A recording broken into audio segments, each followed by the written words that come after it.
오늘은 부활절 다섯째 주일입니다. 거룩하신 삼위일체 하나님께 영과 진리로 예배하겠습니다.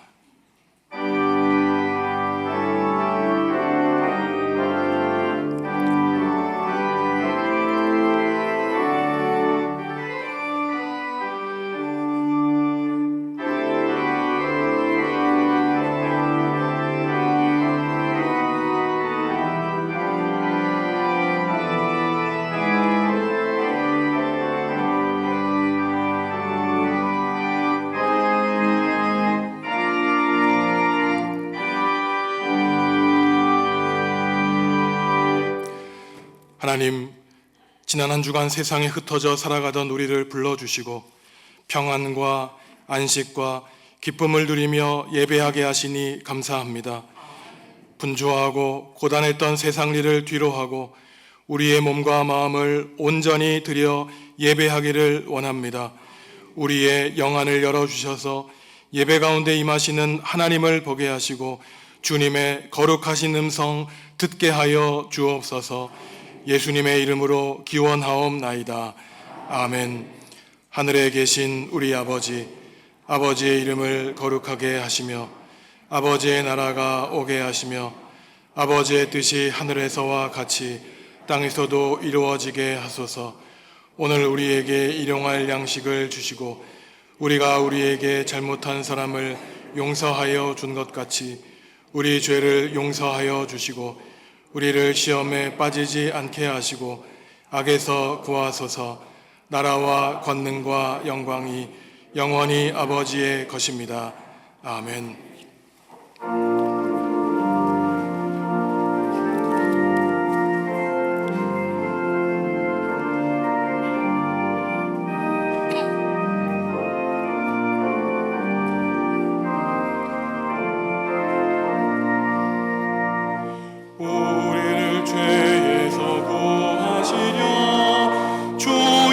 십자가 지셨으니 기쁘게 부르세 할렐루야.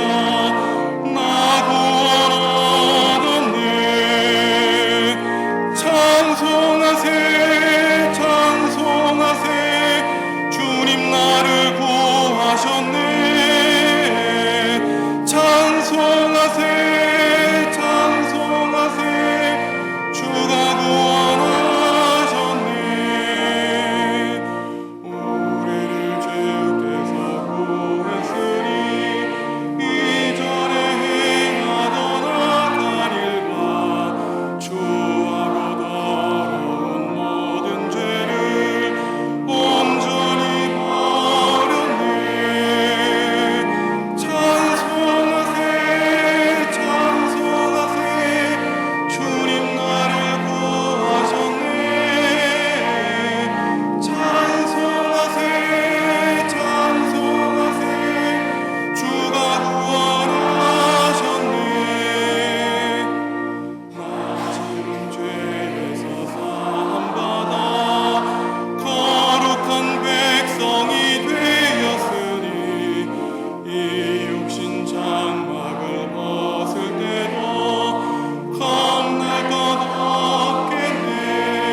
지난 한 주간의 삶을 돌아보시며 하나님과 이웃과 피조세계에 지은 죄를 고백하겠습니다.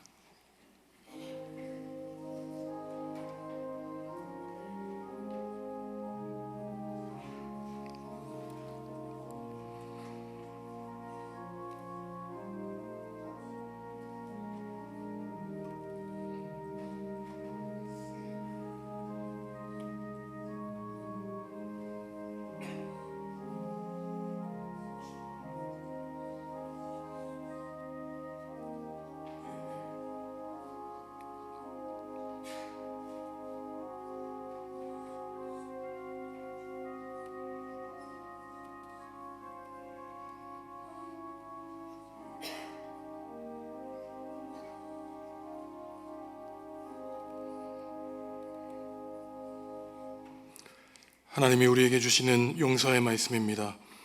너희는 여호와를 만날 만한 때에 찾으라. 가까이 계실 때에 그를 부르라. 악인은 그의 길을, 불의한 자는 그의 생각을 버리고 여호와께로 돌아오라. 그리하면 그가 긍휼히 여기시리라. 우리 하나님께로 돌아오라. 그가 너그럽게 용서하시리라. 아멘. 나는 전능하신 아버지 하나님, 천지의 창조주를 믿습니다. 나는 그의 유일하신 아들, 우리 주 예수 그리스도를 믿습니다. 그는 성령으로 잉태되어 동정녀 마리아에게서 나시고 본디오 빌라도에게 고난을 받아 십자가에 못 박혀 죽으시고 장사된 지 사흘 만에 죽은 자 가운데서 다시 살아나셨으며 하늘에 오르시어 전능하신 아버지 하나님 우편에 앉아 계시다가 거기로부터 살아있는 자와 죽은 자를 심판하러 오십니다. 나는 성령을 믿으며 거룩한 공교회와 성도의 교제와 죄를 용서받는 것과 몸의 부활과 영생을 믿습니다. 아멘. 하나님이 세상을 이처럼 사랑하사 독생자를 주셨으니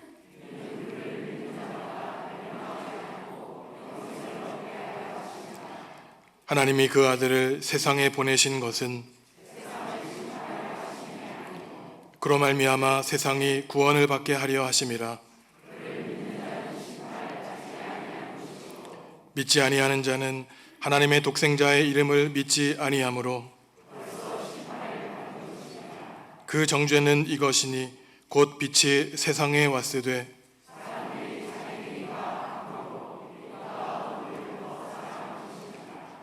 악을 행하는 자마다 빛을 미워하여 빛으로 오지 아니하나니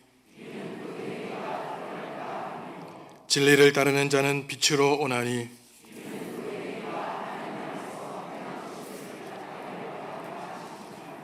아멘.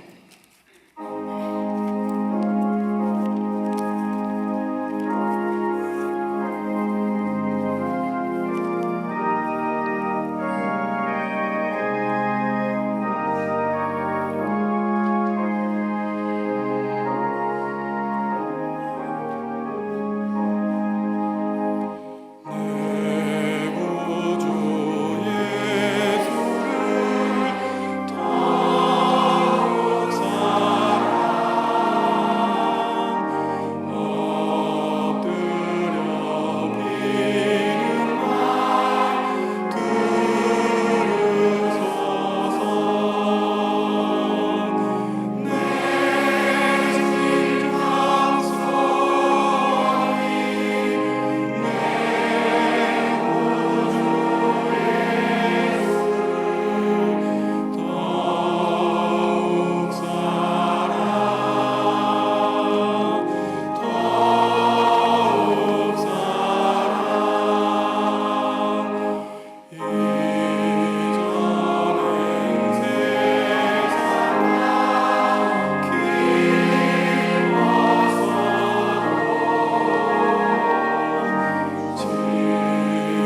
진리와 생명 되신 하나님 아버지, 지난 한 주간도 하나님의 은혜 아래 품어주셨다가 거룩한 주를 맞이하여 하나님 앞에 머리 숙여 예배할 수 있도록 은혜 베풀어 주시니 감사합니다. 죄로 인하여 하나님과 원수되었던 저희들에게 독생자 예수 그리스도를 보내주시고 십자가에서 피 흘리심으로 하나님과 인간들 사이에 막혔던 담을 허무신 하나님의 한없는 사랑을 생각할 때에 감사와 찬송을 올려 드립니다. 화목제물 되신 예수 그리스도의 구속의 은혜가 아니고서는 그 무엇으로도 죄사함을 입을 수 없고 의에 이를 수 없음을 우리가 믿습니다. 오직 예수의 이름으로 우리를 일으켜 세우시고 죄와 사망의 몸으로부터 자유함을 허락하여 주시옵소서. 우리 안에서 집요하게 꿈틀거리는 죄성을 소멸시켜 주시고 오직 성령의 법으로 충만하게 채워주셔서 머리 드신 그리스도의 거룩한 성전이 되게 하여 주옵소서. 너무나 편하고 풍요로운 시대에 절박함이 사라져버린 저희들의 나태해진 신앙을 뒤돌아보게 하옵시고 믿음의 신앙의 선배들이 박해 속에서 목숨을 걸고 저희들에게 건네준 복음의 씨앗들을 소멸치 않게 하여 주시옵소서. 다음 세대와 믿지 않는 이웃들에게 마음을 다하고 힘을 다해 복음을 증거할 수 있도록 힘과 용기를 허락하여 주시옵소서. 하나님의 사랑이 저희들을 고난으로 이끌 때에 원망하거나 낙심하지 않게 하시고 한 명도 빠짐없이 믿음의 경주를 끝까지 달려 승리의 면류관을 하나님 앞에 내려놓는 성도들이 되게 하여 주옵소서. 70주년을 맞아 정읍중앙교회가 모퉁이 돌 대신 예수 그리스도에 연합하여 각 기관들과 모든 성도들이 의로움으로 든든히 서가게 하시고 하나님께 칭찬받는 교회로서 성장할 수 있도록 은혜를 베풀어 주시옵소서. 하나님께서 세우신 각자의 자리에서 먼저 기도하게 하시고 자기의 이름을 지워버리고 오직 예수의 이름만이 드러날 수 있도록 애를 쓰는 겸손한 성도들이 날로 늘어가는 정읍중앙교회가 되게 하여 주옵소서. 이 모든 것이 하나님의 열심과 은혜로 된 것이기에 우리는 아무것도 자랑할 것이 없고 상을 요구할 수도 없는 하나님의 의를 선물로 받은 죄인임을 잊지 않게 하여 주시옵소서. 이 시간 김선종 목사님과 성령께서 함께하여 주셔서 영과 육이 늘 강건하여 성도들에게 생명의 말씀을 전하기에 부족함 없도록 은혜를 베풀어 주시옵소서. 하나님께 기쁜 마음으로 올려드리는 호산나 찬양대의 찬양을 기쁘게 받아주시고 온 마음 다해 예배하는 저희들의 예배에 응답하여 주시옵소서. 사망 권세를 이기시고 부활의 첫 열배가 되심으로 저희들에게 부활의 소망을 주신 예수 그리스도의 이름으로 기도합니다.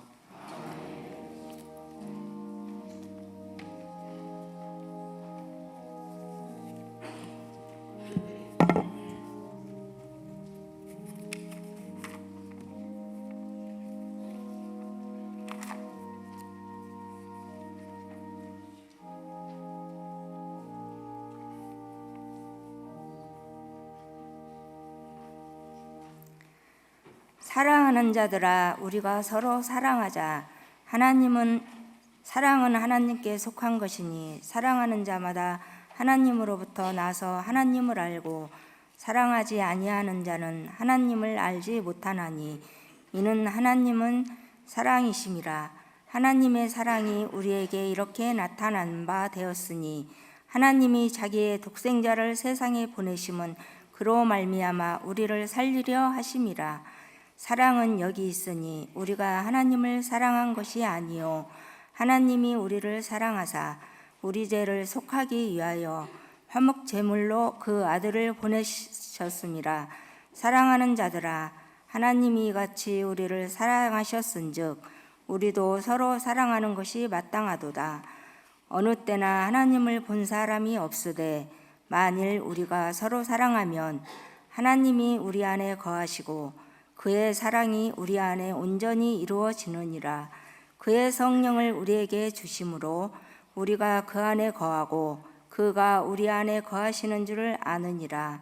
아버지가 아들을 세상의 구주로 보내신 것을 우리가 보았고 또 증언하노니 누구든지 예수를 하나님의 아들이라 시인하면 하나님이 그의 안에 거하시고 그도 하나님 안에 거하느니라.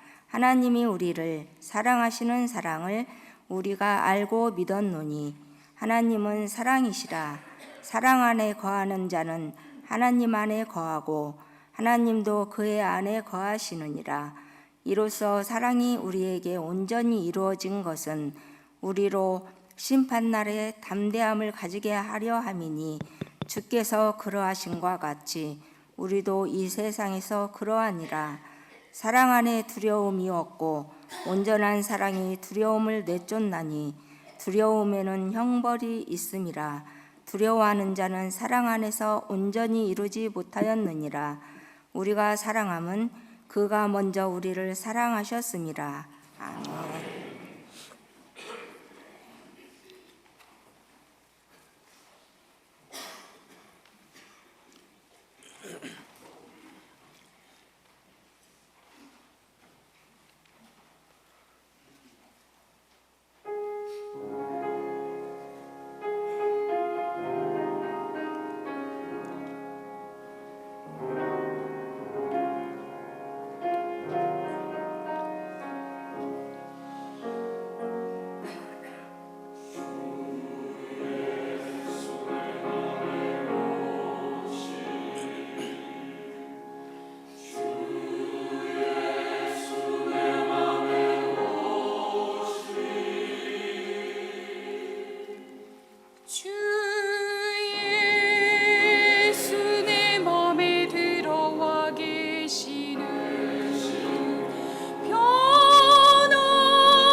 임하여 오신 후 망령된 행실을 끊고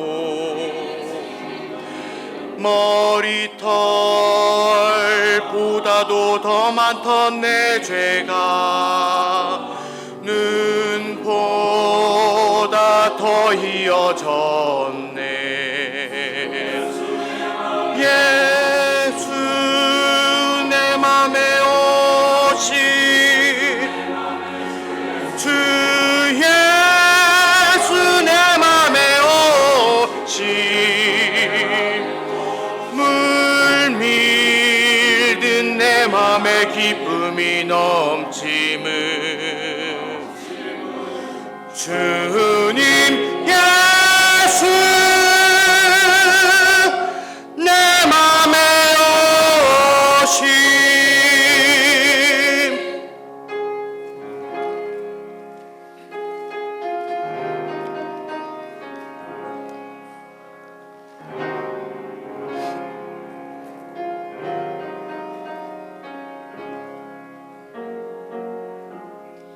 나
사랑이 과연 무엇일까요?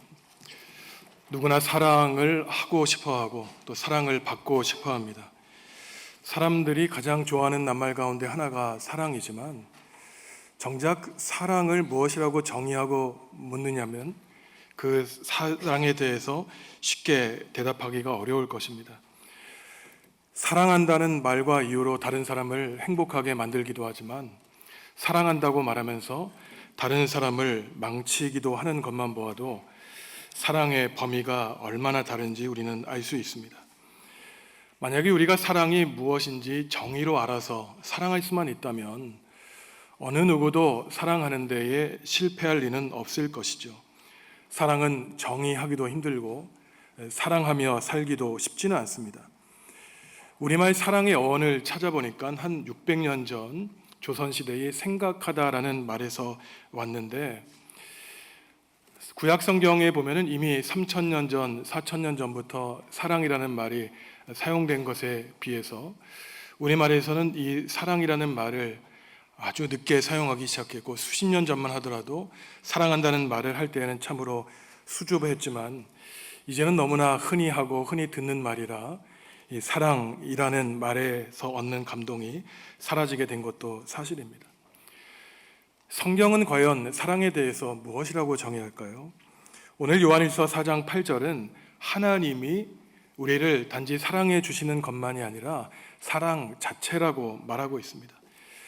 하나님이 사랑이라는 것을 어떻게 증명할 수 있겠습니까? 9절을 보면은 우리를 살려주시기 위해서 외아들 예수 그리스도를 우리에게 보내주셨다는 것이에요. 우리가 먼저 하나님을 사랑한 것이 아니라 하나님이 우리를 사랑하셔서 멀어진 하나님과 사람과의 관계를 회복시키기 위해 예수 그리스도를 화목제물로 되게 하셨다는 것입니다. 많은 사람이 사랑을 감정의 문제로 생각하지만 감정의 차원을 넘어섭니다. 만약에 사랑이 감정에 불과하다면 오랜 시간 동안 어떠한 사람을 만나고 사랑의 감정이 식었을 때 사랑도 멈춰야 되겠죠. 사랑에는 감정을 뛰어넘는 힘이 있습니다.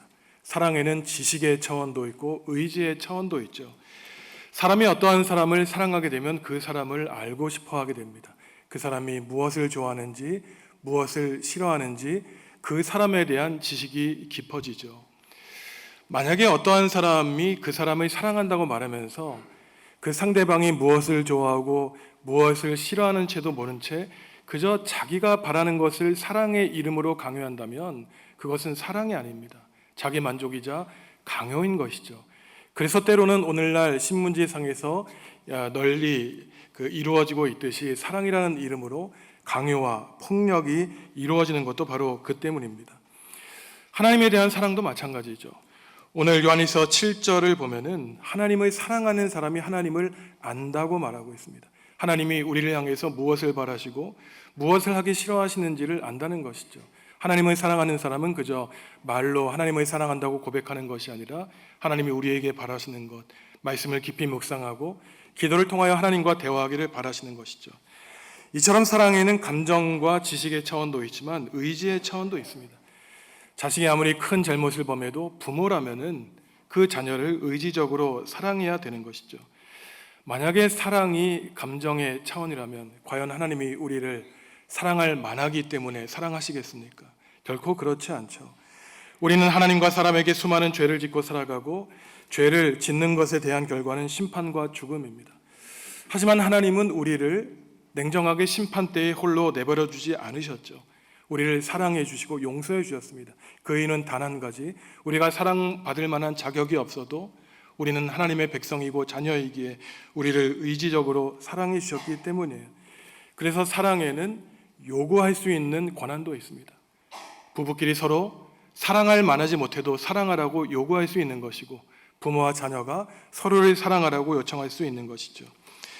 세상에서 말하는 사랑은 때로 매우 얕고 이기적인 의미에서 좋은 감정을 주고받는 것으로 생각하기도 합니다.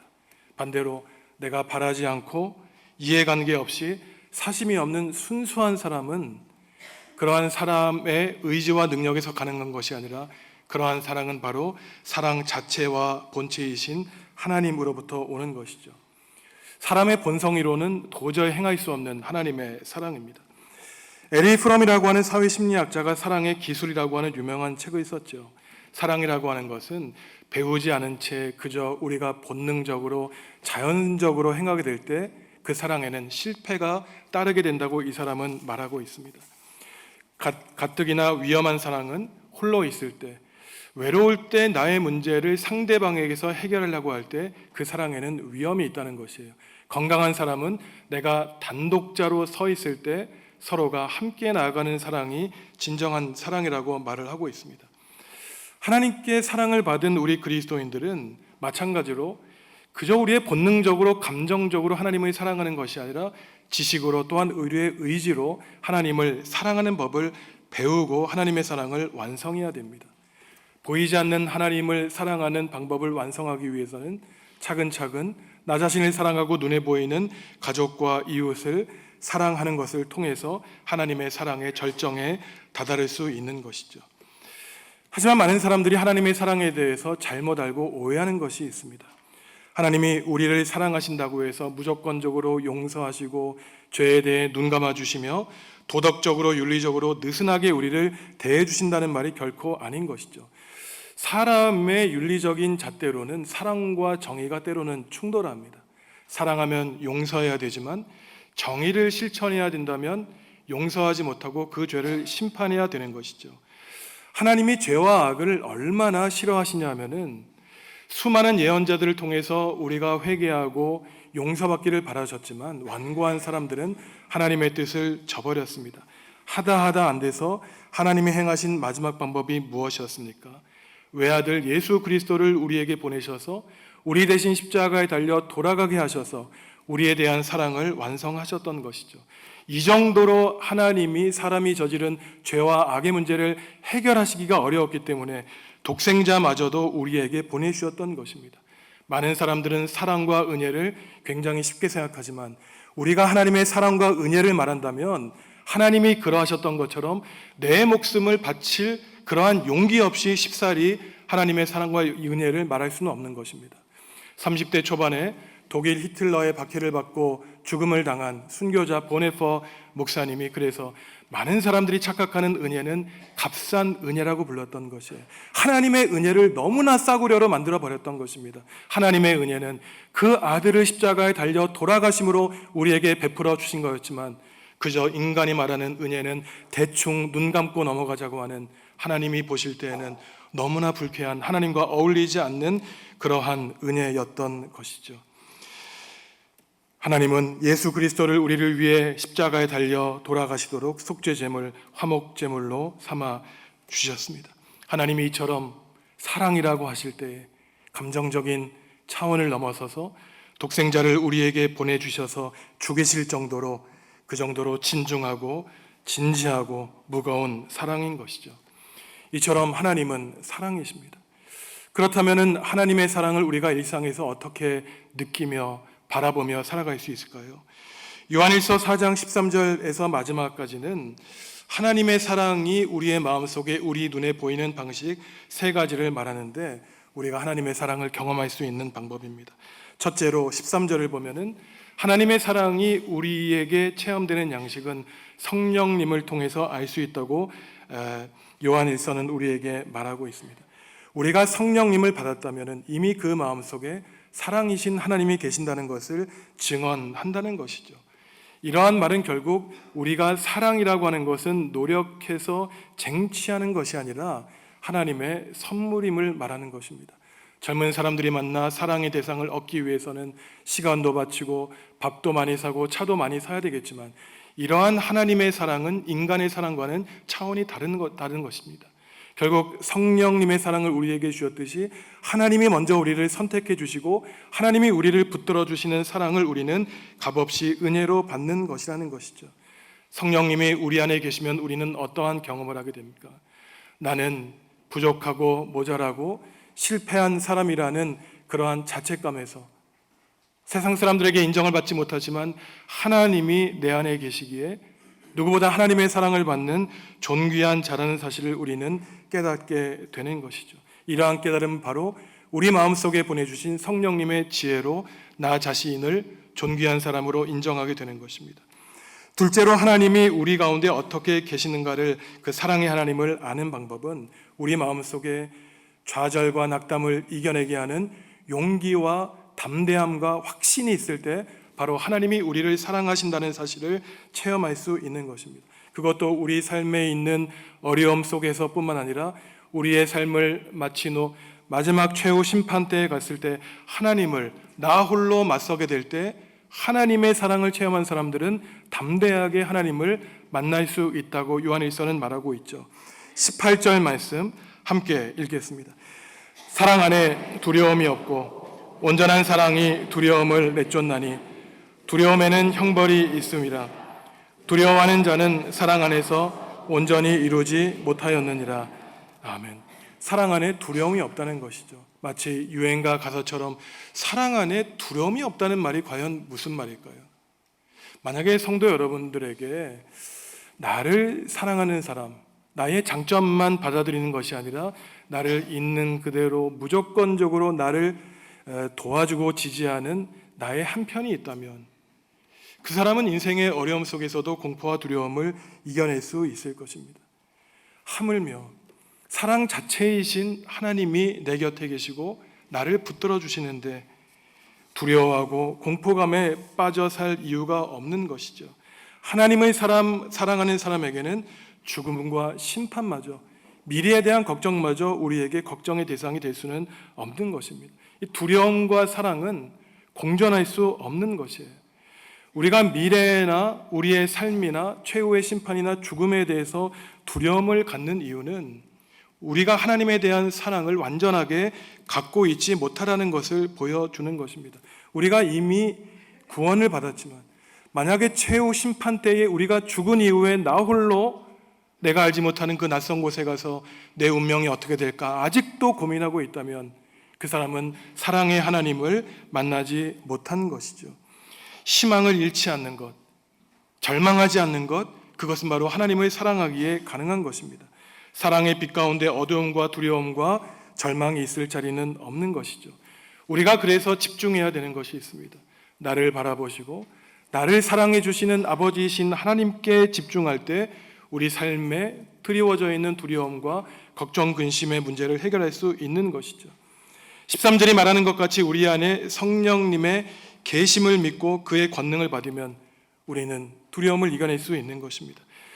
사랑의 하나님을 내 인생의 주인으로 모시고 살아가면 두려움이 사라지게 되는 것이죠.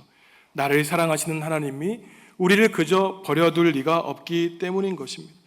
우리의 광야길에 주님이 함께 하시죠. 불기둥과 구름 기둥이 되어 주십니다. 고난의 길에 함께 해 주십니다. 내 앞길은 알지 못하지만 한 가지 분명한 사실, 내 미래가 주님의 손에 달려 있다는 사실을 알기에 우리는 어두운 미래의 길도 복음의 빛 아래에 든든히 나아갈 수 있는 것이죠. 마지막으로 하나님의 사랑을 깨달아 알 수 있는 방법은 첫째와 둘째가 조금 추상적이었다면 마지막 방법은 우리 자신의 눈에 보이는 구체적인 방법이라고 요한서신은 우리에게 말하고 있습니다. 보이지 않는 하나님의 사랑을 체험하는 것은 눈에 보이는 가족과 이웃, 세상의 사람으로서 하나님의 사랑을 우리는 체험할 수 있다는 것이죠. 20절과 22절 말씀 함께 읽습니다. 누구든지 하나님을 사랑하노라 하고 그 형제를 미워하면 이는 거짓말하는 자니 보는 바 그 형제를 사랑하지 아니하는 자는 보지 못하는 바 하나님을 사랑할 수 없느니라. 우리가 이 계명을 주께 받았나니 하나님을 사랑하는 자는 또한 그 형제를 사랑할지니라. 아멘. 말로 하나님을 사랑한다고 하면서 눈에 보이는 사람을 사랑하지 않을 수 없다는 것이죠. 보이는 사람을 미워하는데 도대체 보이지 않는 하나님을 어떻게 사랑하느냐는 것입니다. 가벼운 신앙인은 사람을 미워했다가 사랑했다가 늘 그 일을 반복하죠. 사실은 말로는 사랑하기가 쉽습니다. 말로 위로하기는 쉬워요. 말로는 언제나 내 곁에 있다고 말하기는 쉽습니다. 하지만 사실은 사랑은 굳이 말로 할 필요가 없어요. 상대방을 사랑한다면 말없이 그냥 사랑하면 되는 것 아닙니까? 왜 사랑한다고 그렇게 말을 해야 될까요? 내 마음속에 자신감이 없기 때문이에요. 그 사람을 끝까지 사랑할 만한 신뢰가 없기 때문인 것입니다. 진정 사랑하는 사람은 말하지 않아도, 굳이 입 벌려지 않아도 그저 삶으로, 우리 행동으로 사랑하는 사람이에요. 만약에 사랑했다가 미워하는 사람들의 이유는 무엇일까요? 그 사람이 가지고 있는 사랑의 개념이 잘못되었기 때문이죠. 나에게 도움이 되는 것, 나에게 필요한 것, 나에게 유익을 주는 사람을 사랑한다면 나에게 도움이 되지 않는 사람은 미워할 수도 있고 저주할 수도 있습니다. 만약에 이처럼 사랑이 미워했다가 사랑하는 것을 변덕스럽게 변화한다면 그것은 아주 자신의 삶의 중심이라고 생각하는 유아적인 사랑에 불과한 것입니다. 사람을 미워하고 비난하면 마음이 조금 누그러뜨려질 수 있는지 몰라도 그러한 가운데 우리의 인격이 파괴되는 것을 우리는 기억해야 되는 것이죠. 사실 어린아이로부터 장년과 노년에 이를 때까지 사랑의 범위는 너무나 달라지게 됩니다. 아기 때에는 그저 어머니 아버지가 나의 모든 것이었죠. 하지만 재질을 당하게 될 때에는 나에게 다른 대상이 있다는 것을 깨닫게 됩니다. 장년이 되고 노년이 된 사람들의 사랑의 특징은 무엇일까요?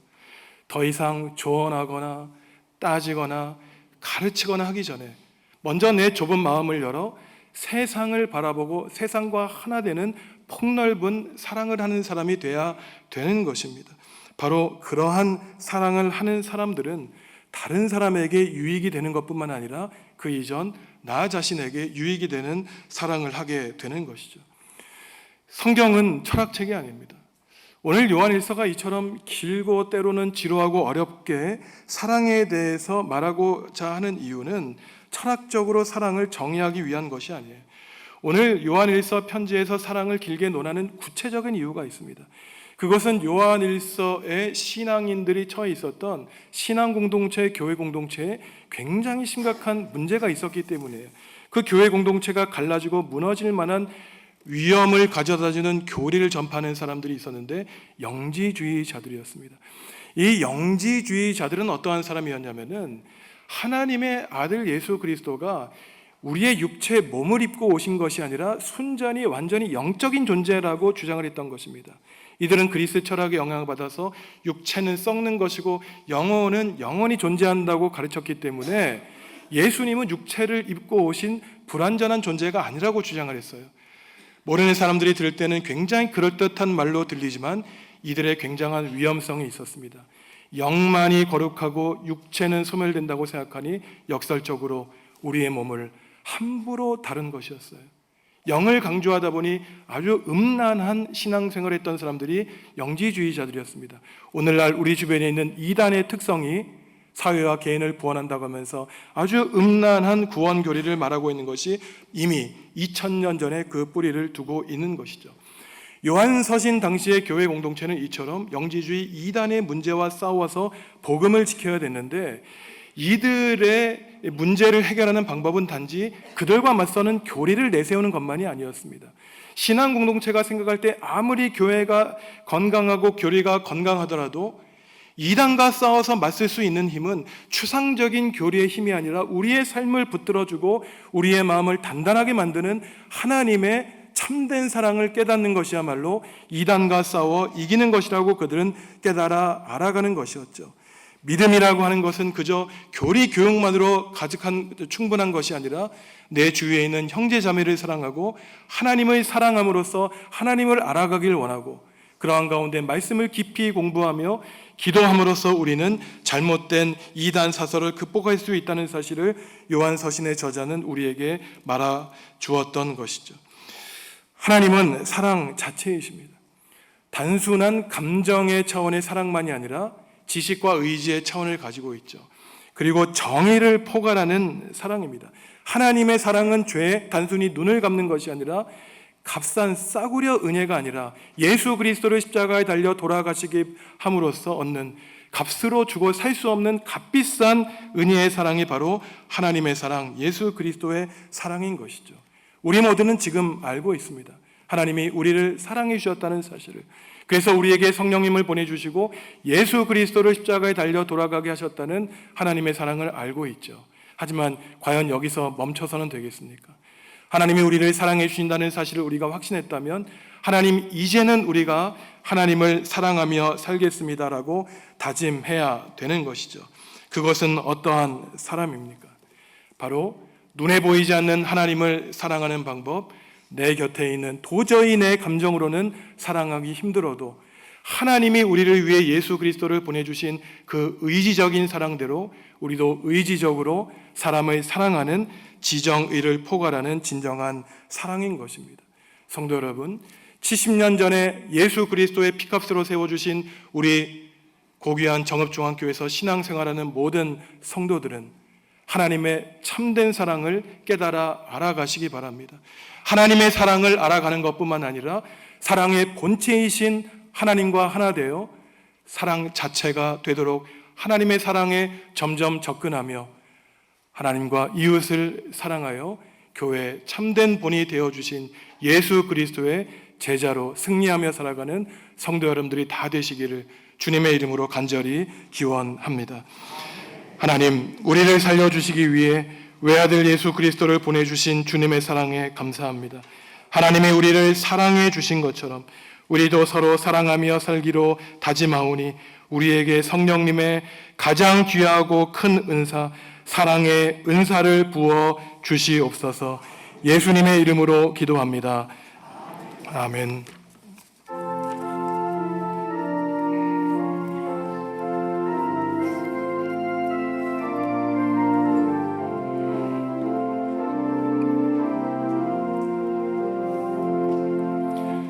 하나님 사랑은 온전한 참 사랑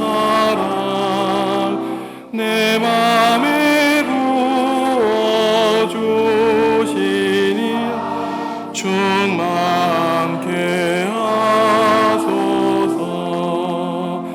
내 주님 참 사랑 햇빛과 같으니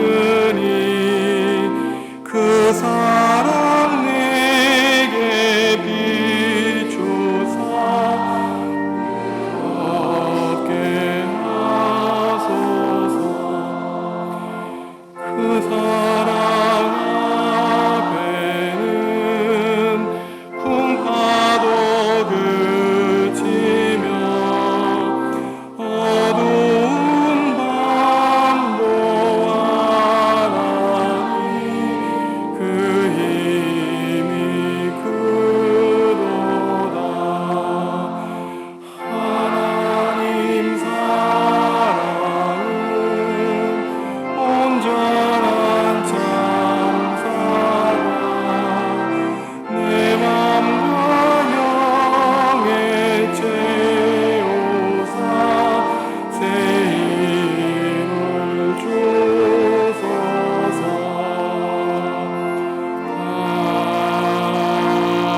아멘. 성도 여러분, 주님이 우리에게 물으십니다. 내가 누구를 보낼까? 누가 우리를 대신하여 갈 것인가?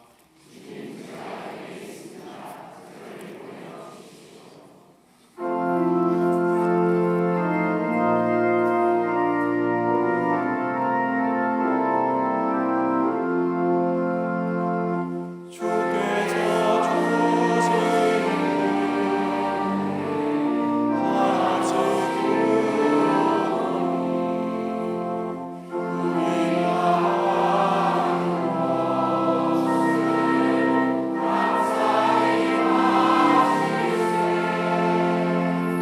기쁨은 충만하고 소망은 불변해 정성과 마음을 다해 경배를 드리세. 하나님, 주님이 우리의 하나님이 되어 주셔서 우리를 죄와 고난과 죽음에서 건져 주시니 감사합니다. 우리를 사랑해 주시니 감사합니다. 독생자 예수 그리스도를 우리에게 보내주시고 주님의 보혈로 우리를 구원해 주셨으니 구원받은 우리가 한 걸음 한 걸음 부활의 승리를 향해 나아가도록 성령님을 보내주시옵소서.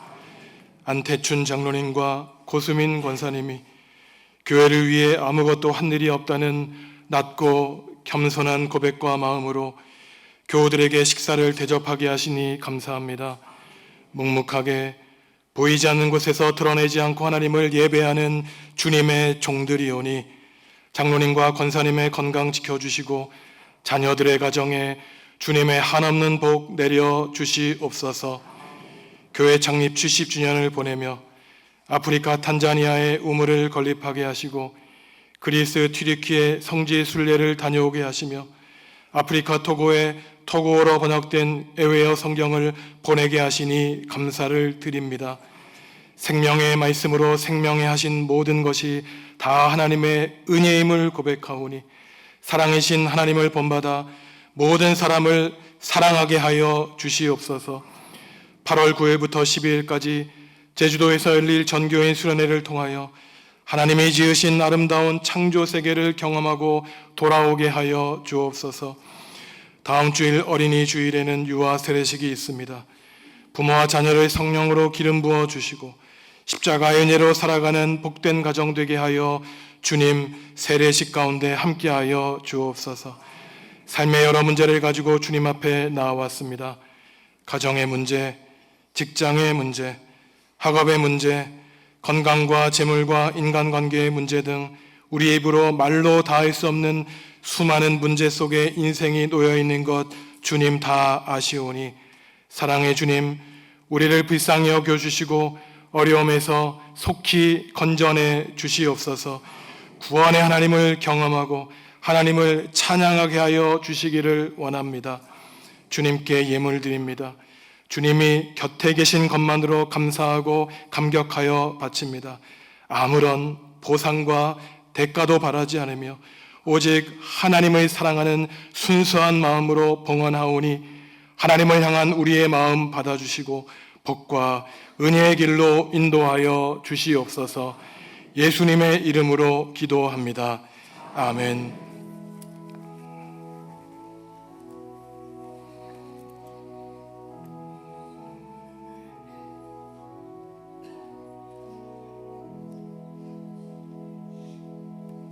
주님의 평화가 여러분과 함께 하시기를 바랍니다.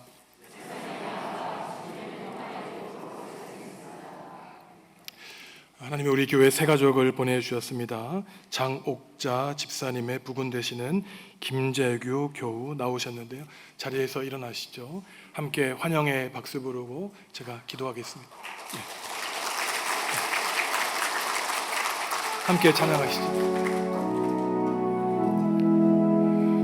너는 시냇가에 심은 나무라 하나님의 사랑 안에 믿음 뿌리 내리고 주의 뜻대로 항상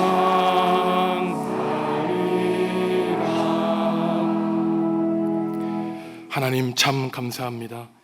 하나님의 뜻과 계획과 섭리가 있어서 김재규 성도님을 이 땅에 보내주시고 또한 지금 이 자리 주님과 함께 우리와 함께 예배할 수 있는 놀라운 구원의 은혜 베풀어 주시니 감사를 드립니다.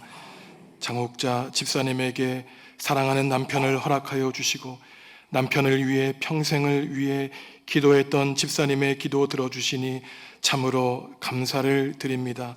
스라에 일남 삼녀 귀한 자녀들 있사오니 하나님이 하늘에서 귀하게 예배해 놓으신 복과 은총 마음껏 누리는 예배하는 가정, 찬양하는 가정 될 수 있도록 성령님의 은사를 이 가정 가운데 넘치도록 베풀어 주시옵소서.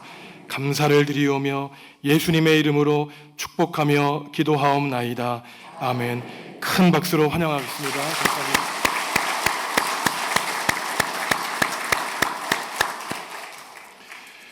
스리랑카에서 귀한 손님들이 오셨습니다. 우리 안한준 장로님과 함께 목사님들 방문하셨는데 잠시 자리에서 일어나시죠. 우리 스리랑카에서 목사님들 복음을 전할 때 성령님의 은사가 임하기를 간절히 부탁합니다. Please stand up. 우리 큰 박수로 우리 환영하겠습니다. 자리에 앉으시죠.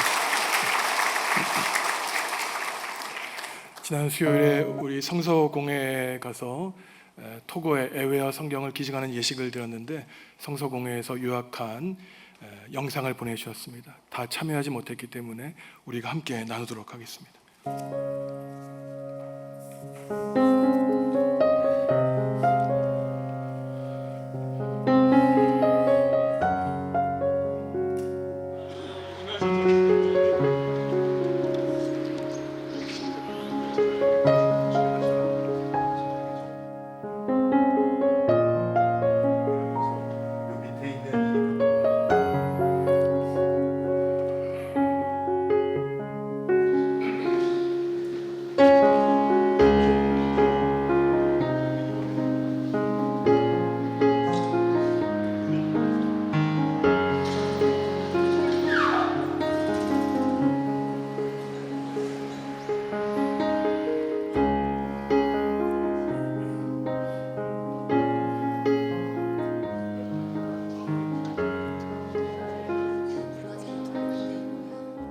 정읍중앙교회를 70년 전 세워주시고 우리 파학교 원로장로님 헌신을 통하여 대한성서공회를 통해서 아프리카 토고 땅에 야외 성경을 전할 수 있도록 은혜 주시고 함께 감사와 영광의 예배기를 드리게 하시니 감사를 드립니다.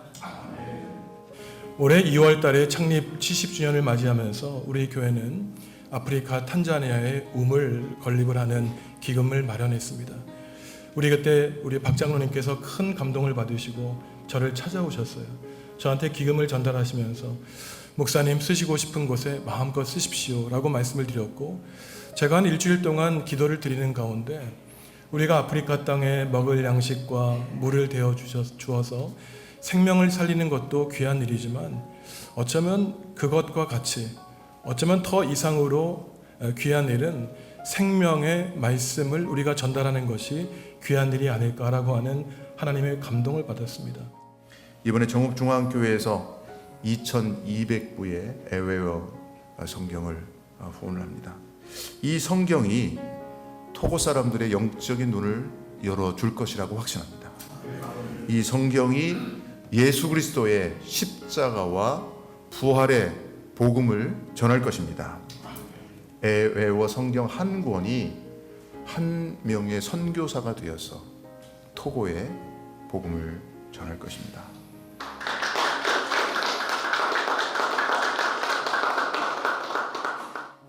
(22년 9월 2일) 날에 저하고 50평생 살았던 사랑하는 아내가 하늘나라를 갔어요. 저 같은 사람이 어떻게 저런 착한 아내하고 아름다운 아내하고 살게 해주셨는가. 너무 하나님 은혜가 감사해서 적은 거지만은 저희 아내의 믿음과 사랑을 기리는 마음으로 목사님께 어디 좋은데 좀 쓰시라고 그렇게 하고 했던 거가 오늘 성경 이렇게 토고 나라에 기증하게 됐는데 정말 저도 감격스럽고 이제 아프리카 토고로 보내질 에웨어 성경 2200권을 하나님께 올려드립니다. 아멘. 하나님의 영으로 영감받아 기록되고 번역된 거룩한 책이 보내지는 시간부터 도착하는 시간까지 또한 토고의 국민이 받아 읽는 그 시간까지 주님이 함께하여 주시옵소서. 아멘.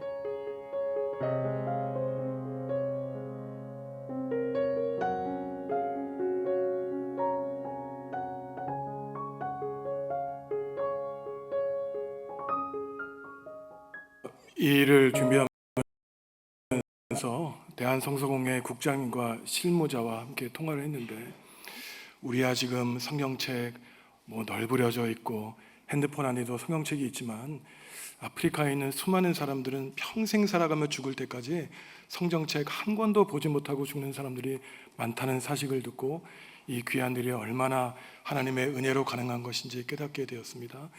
오늘 영상을 보지 않았지만 토고 성서공회 총무님이 우리 정읍중앙교회 감사 인사를 드린 것은 유튜브에 올라가 있습니다. 확인해 보시기 바랍니다.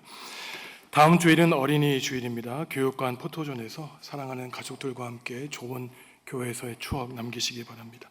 2부 예배 때는 유아 세례식이 있습니다.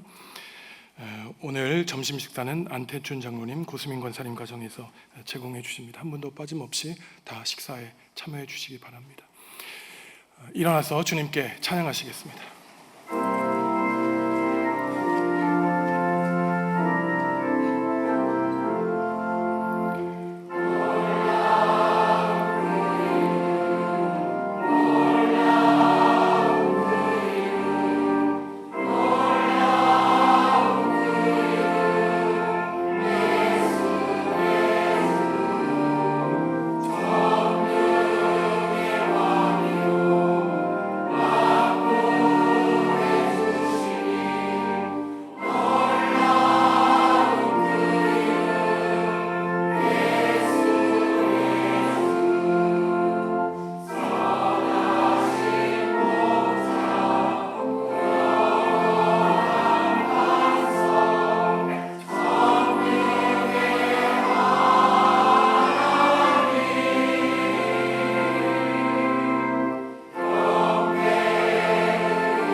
성도 여러분, 여러분은 하나님을 믿는 하나님의 자녀입니다. 하나님이 사랑이신 것처럼 서로 사랑하며 살아가시기 바랍니다. 사랑하는 사람에게 성령님이 내주하시고 사랑하는 예수님은 우리를 사랑해 주실 것입니다. 예수님의 은혜와 하나님의 사랑과 성령님의 사귐이 삼위일체이신 하나님이 서로 사랑하신 것처럼 서로 사랑하며 살기로 다짐하는 성도들에게 지금부터 영원히 함께 하시기를 간절히 축원하옵나이다. 아멘.